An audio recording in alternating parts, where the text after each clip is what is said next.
Diyos ay narito.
Ayos ka lang?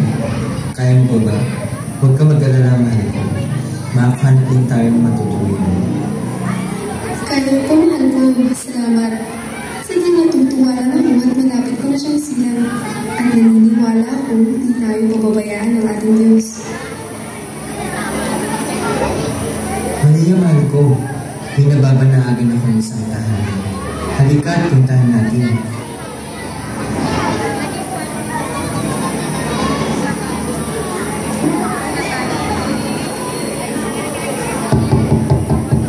Tao po. Magandang gabi po sa inyo, Ginoo at Ninang. Maaari po ba kaming makatuloy na mag-asawa? Sandali lang po, Ginoo. Saan pa kayo galing? At ang lalim ng gabi, kayo'y kumatok sa aming tahanan. Pagpasensyahan niyo po kami. Kami po ay nanggaling sa malayo, mula sa Nazareth na aming bayan. Nagtungo po rito upang makiusap na kami po ay inyong patuloyin. Ginoo, 3 gabi at araw na kami walang upay sa paglalakad.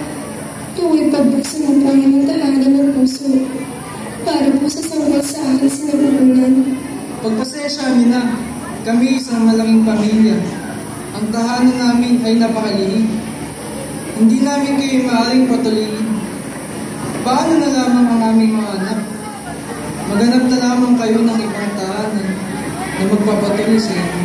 Kung gayon po, Ginoo, pagpasensyahan niyo na lang kami at kayo aming ginambala. Maraming salamat at kami tutuloy na. Paalam. Maria, mahal ko, paano na tayo? Paano na ang bata? Jose, manalig lang tayo sa Diyos. Huwag kang matakot. Ang Diyos ay hindi nakalimutan. Hindi niya tayo pababayaan. Nagpatuloy sina Maria at Jose sa paglalakad upang makahanap ng tutuluyan hanggang sa may natanaw ulit sila ng isa pang tahanan.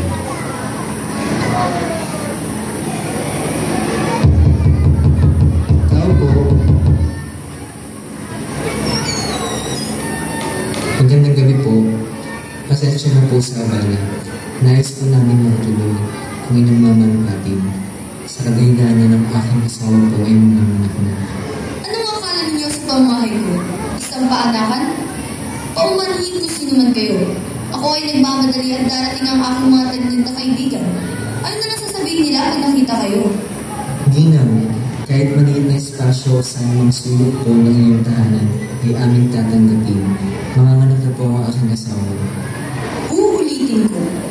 May darating akong panauhin. Hindi kayo pwede dito sa aking tahanan. Ano na lang sasabihin nila? Nagpatuloy ako ng madudungis na tao? Umalis na kayo.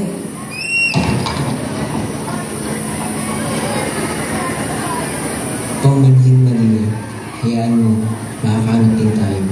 May awa ang Diyos. Tulungan nawa na tayo makahanap nga ng isang tahanan na magpapatuloy sa atin. Oo, Jose. May awa ng Diyos. Jose, malapit na akong manganak. Hindi ko alam kung kakayanin ko pa. Kailangan na natin makahanap ng matutuluyan. Unti-unti nang nararamdaman ni Maria na siya ay manganganak na. Ngunit wala pa din ang nais sa kanila ang magpatuloy. Nagpatuloy pa din sila sa paglalakad. Pinipilit ni Maria ang sarili, taimtim siyang nagdarasal sa Diyos na sa sunod nilang tahanan ay bukas puso silang tatanggapin at patutuloyin.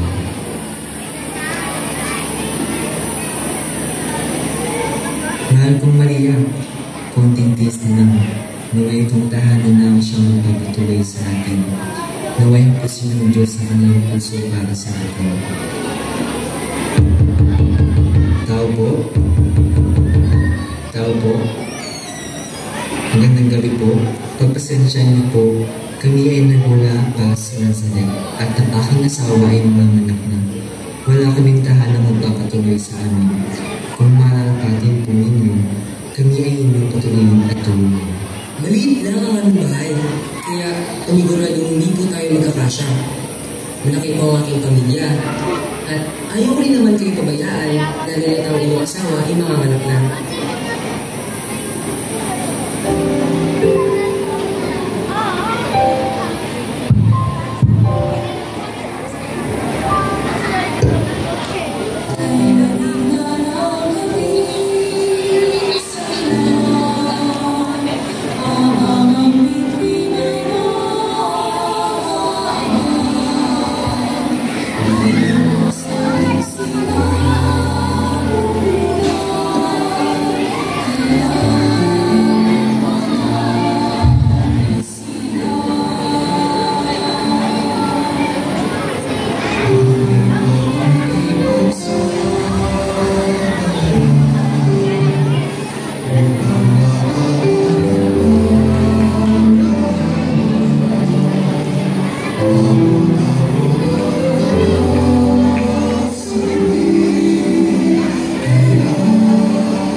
Kung gusto po ninyo, kami po ay may munting kamali para sa aming mga hayop.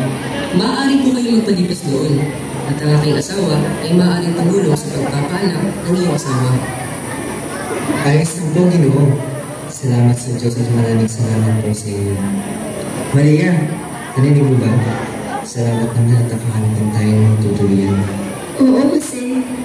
Salamat sa Diyos at tinig niya ang ating panalangin. Ang bata sa aking sinamupunan ay lubos din ang galak.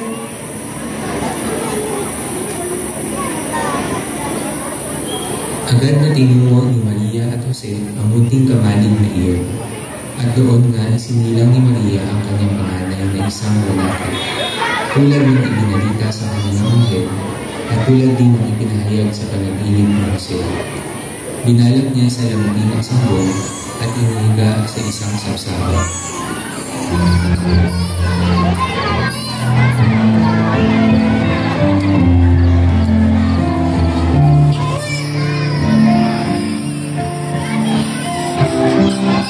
Sapagkat kayo na lamang ang pagkiling ng Diyos sa sangkatauhan, kaya ibinigay niya ang kanyang kaisa-isang anak upang ang sino mang sumampalataya sa kanya